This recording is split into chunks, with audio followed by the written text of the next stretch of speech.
talk about any topics that you want to talk about, and talk about our new podcast episode today and all that jazz. Allow us to reintroduce ourselves before we get started. Yes, this is Tallene.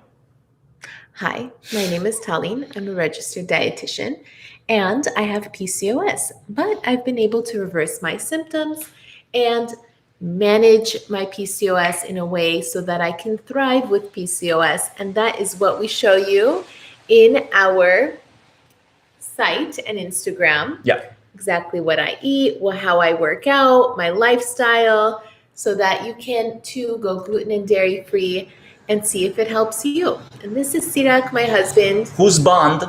I am a husband. PCOS personal trainer. That's right. And together we help you learn about PCOS, bring you awareness through fun videos, and of course our membership program. So quick question, somebody asked, can we eat white rice when you're going gluten-free? Yes, Sure. Rice is gluten-free, and it's just about finding, basically eating in moderation, finding your carb tolerance, so you know how much to eat to get those required carb needs. Steps to help get pregnant with PCOS. I've been trying for years.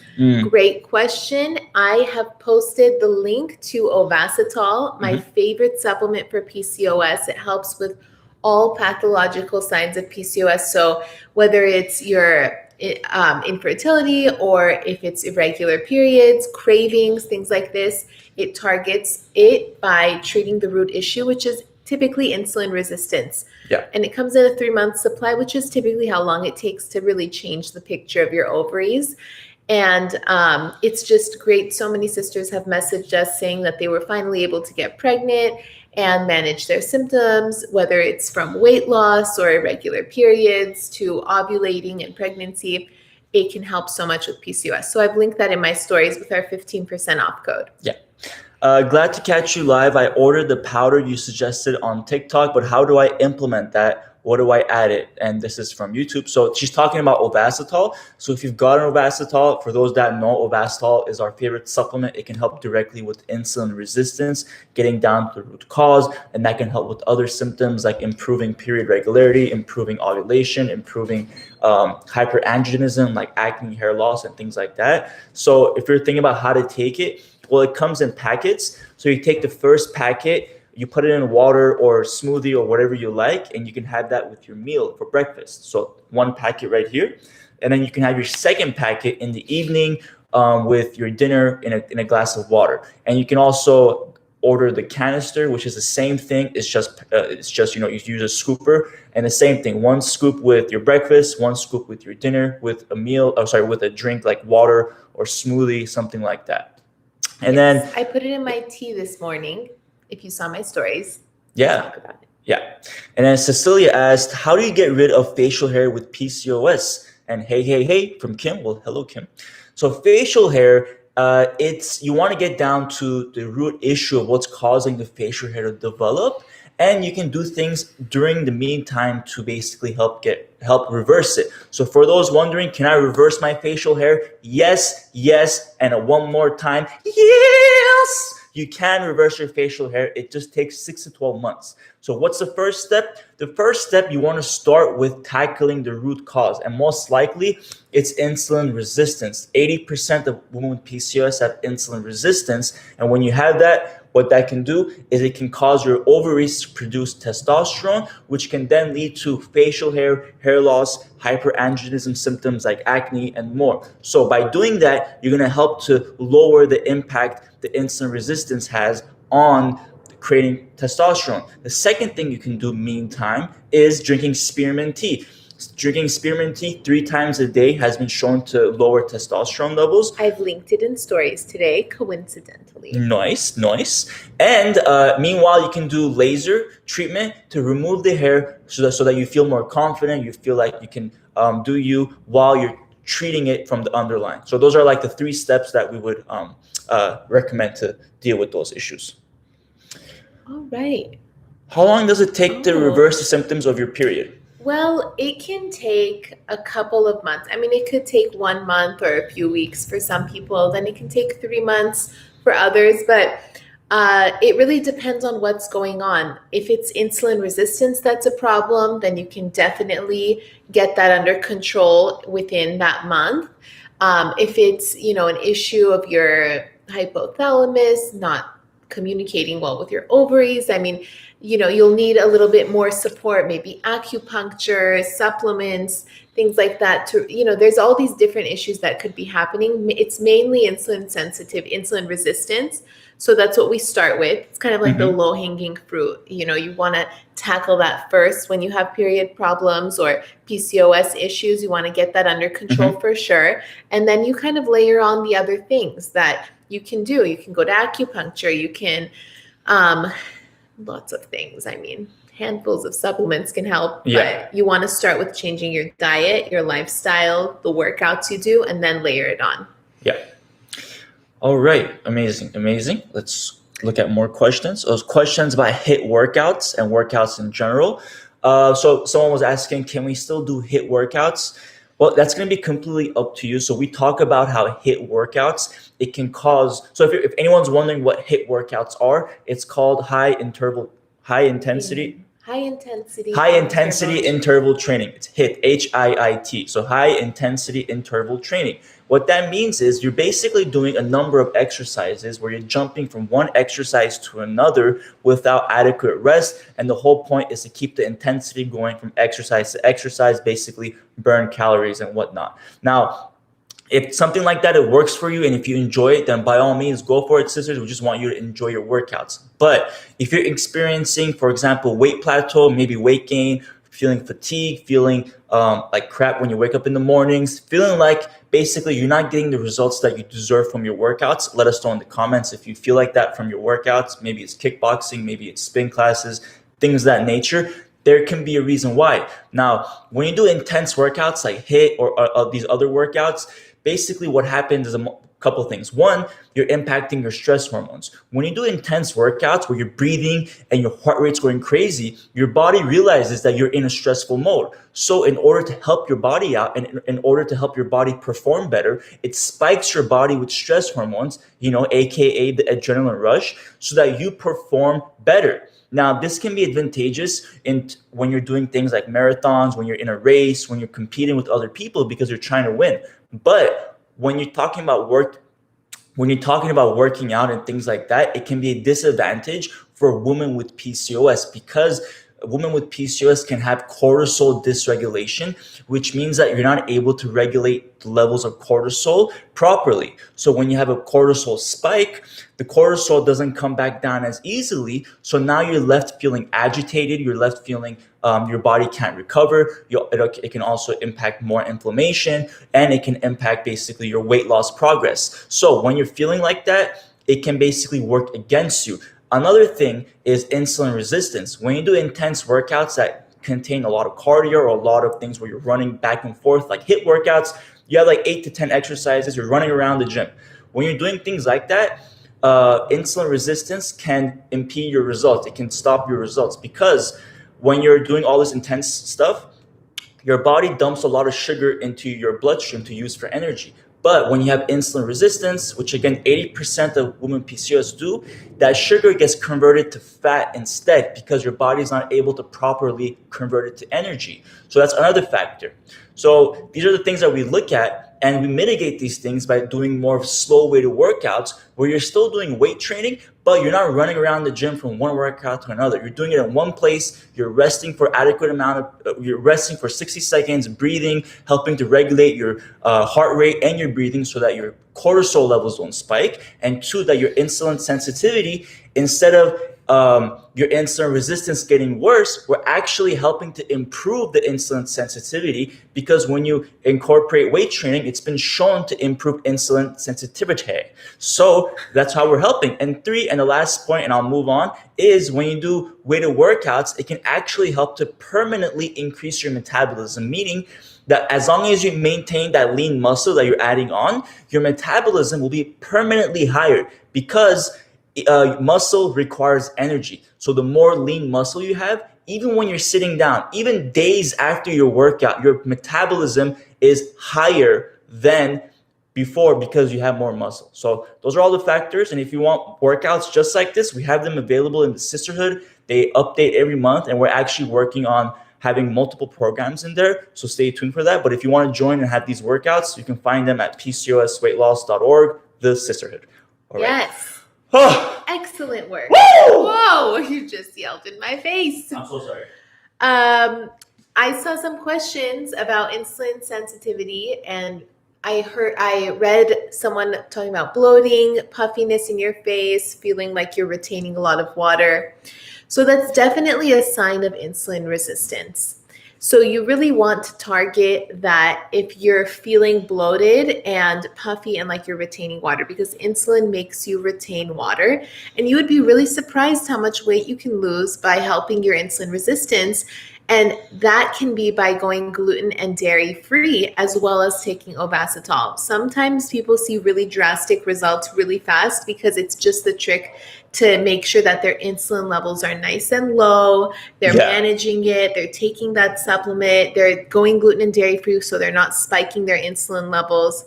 And it's just great. Sometimes you even go down a shoe size because you'd be surprised your feet are as swollen because of the insulin resistance, and they can go down. And I also saw another question about metformin. Mm-hmm. Someone saying that she doesn't want to be on metformin, and her doctor made it seem like that was her only option to treat insulin resistance. Well, studies show that inositol works just as effectively as metformin, and it doesn't have the side effects. Metformin actually had 5 times more side effects in this study than inositol supplements. So that's why we do suggest Ovasitol if you're having trouble with metformin or if you don't want to be on a drug. So definitely talk to your doctor about it and see if they know about Ovasitol, or if you can educate them about Ovasitol, because there are a lot of studies on this and there's really no need to suffer through metformin. A lot of people feel like that's their only option. So really be an advocate for your health and don't suffer. Yeah. That's my PSA. Yeah. And one thing is that we're always very transparent. And just so everyone knows, even though we are an affiliate of Ovasitol, this is what Tallene took in the beginning of her PCOS journey about like 8 to 10 years ago. She went on Ovasitol and it immensely helped her. And ever since we started the podcast and Instagram, that's when we started to promote Ovasitol, because it truly helped Tallene in her journey before even this whole Instagram thing began. So it's something we truly believe in. And that's why we always recommend things like that. We personally have taken, like Tallene has taken herself, or I've taken myself, like CBD. And that's how we like to always do like that. Ooh, I see. Okay, amazing. Okay, there is other questions. There was actually a really nice. Vora says, "Thank you for saving my life. Wow, found you guys just when I needed the most. Kudos to you guys. Thank you so much. Oh, that's so nice, Vora. We really appreciate it. You're always so welcome. Yeah, always here to help as best as we can." Is OMAD a good diet for women with PCOS? For Great those question. of you who may not know, apparently OMAD means 1 meal a day. Mm-hmm. And we do not suggest eating 1 meal a day, because your body can shut down and go into starvation mode. All these crazy diets, sometimes like really strict intermittent fasting, sometimes keto, things like OMAD, these can be really, really bad for a lot of women with PCOS who are struggling with having high stress hormones and dysregulated cortisol. You're really sensitive to things that might put your body in fight or flight mode, like crazy workouts, like Sirak had mentioned. So all these things, you have to be careful, understand your body. Don't force yourself to do things that don't feel right. OMAD sounds terrible. Yeah. Let's see.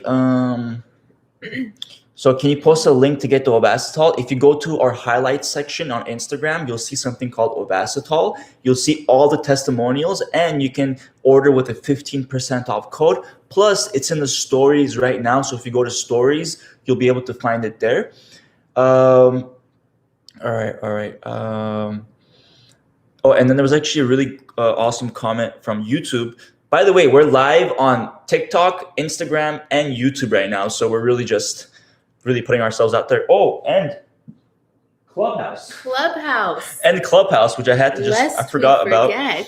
So there was a comment from YouTube, and I wanted to kind of use this as an inspiration for others, from Kim, who says, my hair is growing back little by little. I've been taking Ovasitol for about a year, but only consistently for about 5 months. My period is back. I drink spearmint tea here and there. I'm very thankful. That's amazing. That's amazing. So that's just a little snippet of how it can be, when you're trying to reverse hair loss, when you're trying to get your period back to being regular.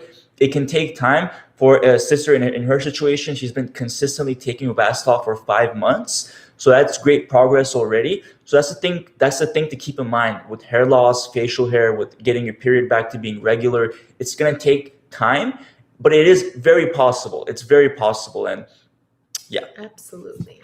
And earlier on, we talked about how to reverse hair loss. If you guys want us to explain one more time, we're happy to do so. Oh, my sister's watching. Woo! What's up, girl? How's your vacation going? Tell the sisters. Oh, it's a good topic, deficiency of vitamin D. That's a great topic. Do you want to touch on that a little bit? Sure. So a lot of women with PCOS have vitamin D deficiency, and it's linked to a lot of issues like insulin resistance, infertility, PCOS, all the symptoms that we have. It's really important to have proper vitamin D levels. I highly suggest going to the doctor and having your vitamin D checked to make sure that it's within range. And if it's not, then they'll tell you what supplement you should take, how many I use. A lot of times they say 5,000, sometimes 2,000. Mm-hmm. But if you take a daily multivitamin, you'll definitely get a bunch of vitamin D and everything else that you might be missing. And speaking of multivitamins, I forgot to take mine this morning. But I do want to say one thing. Mm-hmm. I did the lab test that we had talked about several weeks ago. I got a comprehensive lab test done to check all of my hormone levels, make sure everything's in check. And if you want to do this, it is in the highlight called Lab Kit. And basically it tests all the ranges that you want to look out for with PCOS mm-hmm. and compares them to functional ranges to see if you're high or low, but it's very specific. It's not like conventional ranges where they're very broad and you don't really detect a lot until it's like the later stages and you're really suffering. So it's a great lab test, and they actually tell you your results after you take it. Anyway, so I got my results back, and I was hoping everything would be perfect because I've been working on my PCOS for so long. And it was really good compared especially to the beginning of my journey. Everything was great, even my thyroid. But as it turns out, it's leaning towards hypothyroid. And it's leaning towards hypothyroidism. So she said that I should take a thyroid supplement and make sure that I'm getting all of my vitamins and minerals and nutrients, and lay off the greens like kale and broccoli and Brussels sprouts, which are the 3 greens that I eat so much of, except Brussels sprouts. But anyways, I was like, wow, I'm really not paying attention to what my thyroid needs. And how would I know this unless I took a lab test? Because that's not really something that you can tell unless you have extreme issues with hypothyroidism. Then you gain weight uncontrollably, you get hair loss. It's really an issue that you can physically see. Yep. But this was slight hypothyroidism. So it was great to take this lab test and see it and just know. So now I have a thyroid supplement that I'm taking. I'm also making sure that I'm not eating dark leafy greens like the kale and the broccoli. And I'm taking my multivitamin, which I forgot today. So I also think that the reason why that I might be deficient in micronutrients that help support my thyroid is because I haven't been eating vegetables 3 times a day consistently. It's kind of hard for me to have a salad for lunch, and I don't always have a smoothie for breakfast that has spinach in it. But for sure, dinner always has greens in it, but I don't think that that's enough. And I do feel like if you're having greens once a day, you need a multivitamin for sure. And I always forget, and Sirak has to chase me down and make me take my multivitamin. It's a huge issue. And now I'm seeing it in the blood work. That's right. That I am telling you for years deficient in micronutrients that support my thyroid. So I need to get it together, eat more vegetables, take my daily multivitamin.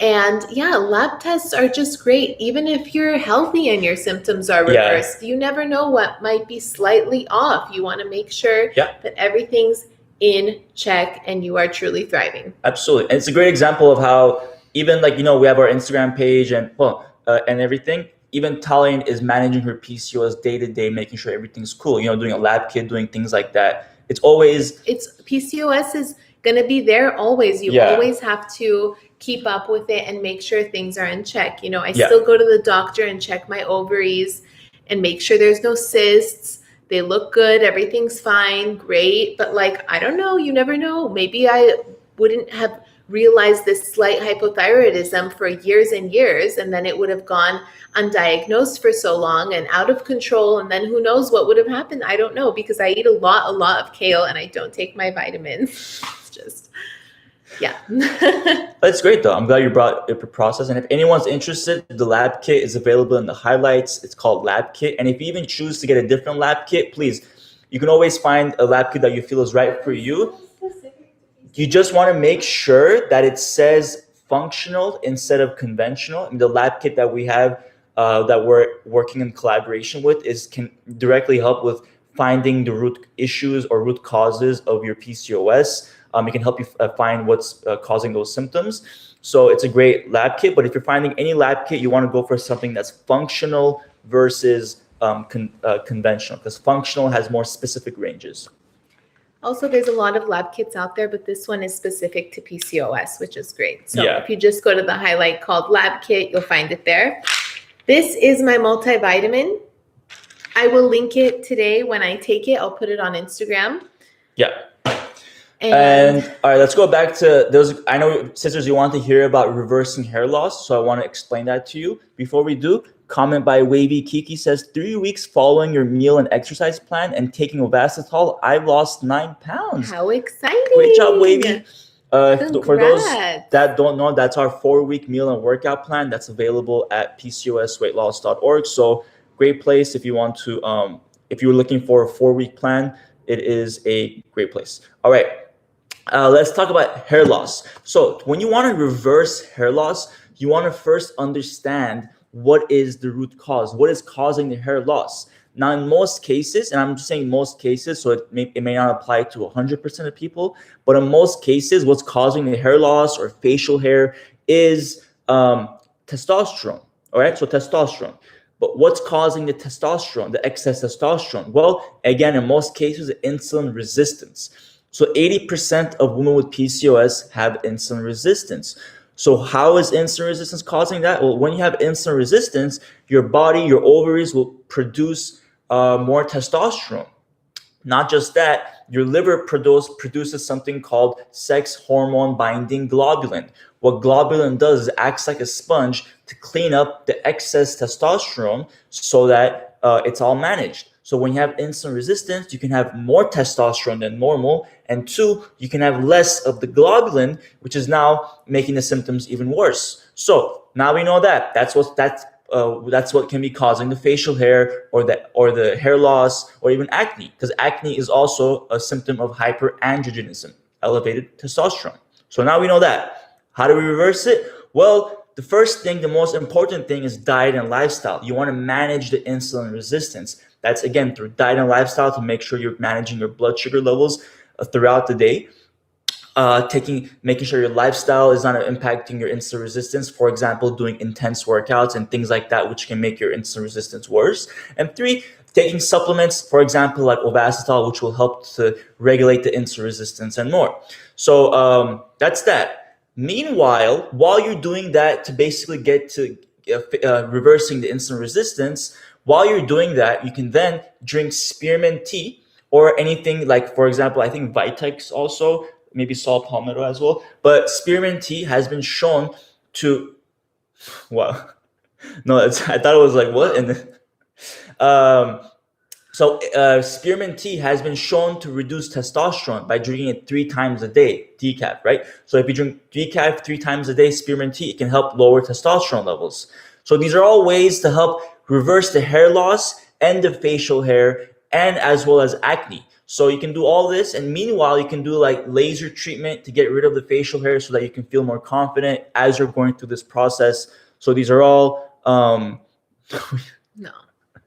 so these are all things you can do to help reverse that hair loss, to help reverse the facial hair and things like that. So let me know if you have any questions about those specifics. Termaine says your workout challenge is awesome. You make it look so easy, Tali. Woo! The workout challenge?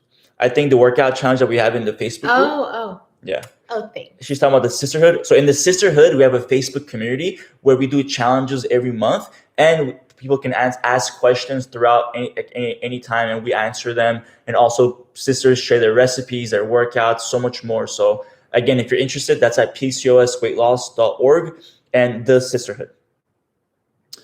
All right. We're almost getting down to the end line. Let's do one or two more questions. Let's see. Hold on. Let me choose one. Yeah, sure. You choose one. I've been talking. How do we get our lab kits done? There's a highlight called Lab Kit on our page. Ovasitol helped me a lot with reducing my cravings. Nice. And someone just asked right above it, can you talk a little bit about MAD cravings? It's Ovasitol. It's insulin resistance causing those cravings to happen. Ooh. And you want to get down to the bottom of it, taking something like, for example, Ovasitol, or focusing on diet and lifestyle. Are fruits like apples actually good for PCOS? I love the fruit questions because here's the thing. Everyone wants to be told that fruit is healthy and we can eat it whenever we feel like we are craving sugar because it's a healthy source of sugar. Yeah. And in fact, that's not the case. Fruits are very healthy. They're wonderful. All of the fruits are wonderful. Whichever one you like, eat it. You know, the ones lower in the glycemic index will pump your blood sugar less. So that's berries. So that's great. Apples as well, like a green apple. Yeah. But in any case, fruits are great. However, with that being said, it's really important to know that if you're craving sugar and you're just eating a bunch of fruit throughout the day to suppress those cravings, you're actually going to make your cravings worse because fruit has sugar in it. And the more sugar you eat, the more your blood sugar spikes and crashes and creates this instability that triggers insulin resistance. And so the more your blood sugar goes up, the more insulin hormone is spiked to help pick that blood sugar up and put it in your cells so you can burn it for energy. Yeah. And if you're constantly craving sugar and eating sugar, then the insulin's constantly going to go up and be high. And then if insulin is high all the time, it blocks fat burning. And so then we have this metabolic issue that starts happening. Insulin resistance, the insulin being high as a result, it's going to block fat burning. It's going to create an issue with PCOS. Insulin also triggers high testosterone, et cetera, et cetera. So with that being said, if you're having cravings, there are other ways to treat it than suppress it with piles of fruit, as well as maybe eating an acai bowl for lunch because you're craving something sweet. See, these are not good choices for us because it will affect our blood sugar.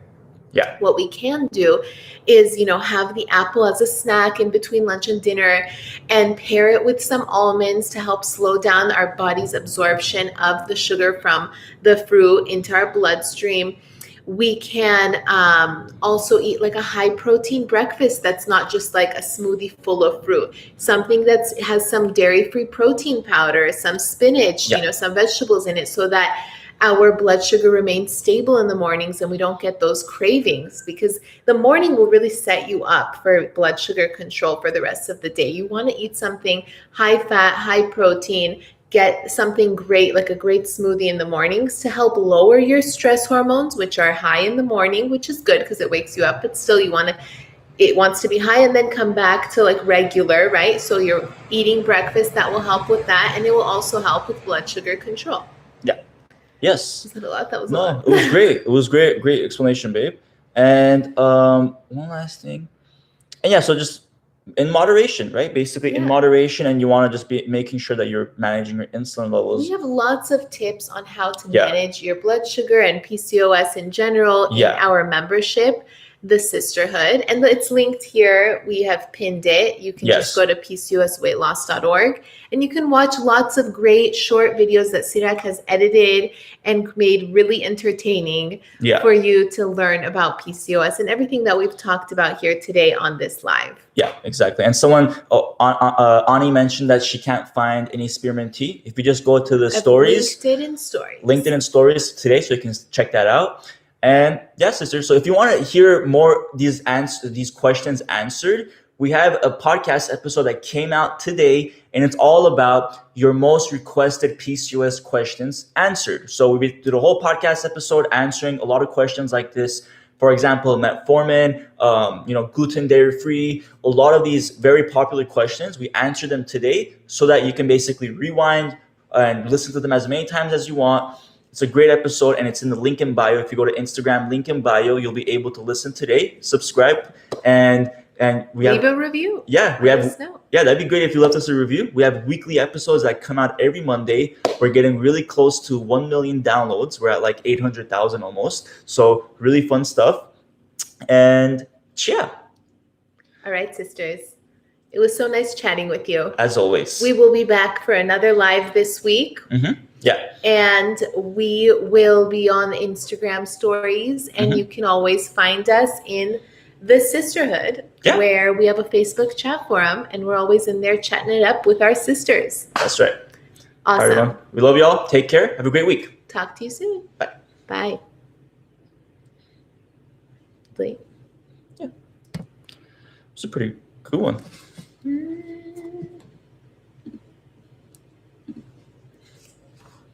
All right.